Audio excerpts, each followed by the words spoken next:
This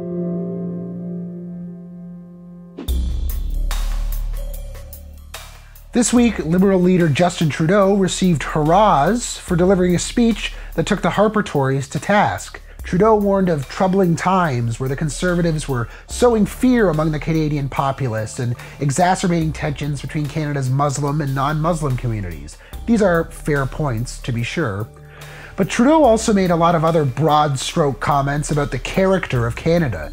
Canada is liberal. Canada is pluralistic. Canada is diverse. His speech basically did everything short of opening with the Canadian Oxford Dictionary defines Canada as. I guess what sort of bothers me about speeches like this is how steeped they are in old-fangled rhetoric of Canadian liberalism. Trudeau is basically saying Canada was this and Canada is this and this is what Canada is supposed to be.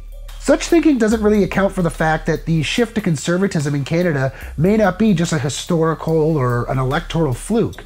This is all analyzed in great detail in a book from a few years ago called The Big Shift, which I'd say is required reading for anyone thinking about Canadian politics, certainly anyone thinking of running for Prime Minister. But basically, the shift to conservatism in Canada has to do with a balance in power changing from the Laurentian metropolises like Ottawa and Toronto and Montreal to the west and to sort of smaller suburban and small town enclaves in Ontario.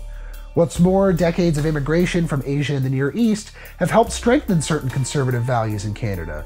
This is something that the Tories have been able to recognize and to capitalize on. If Justin Trudeau really wants to give Harper a run for his money come election time, he'd do well to account for this sort of shift towards conservatism.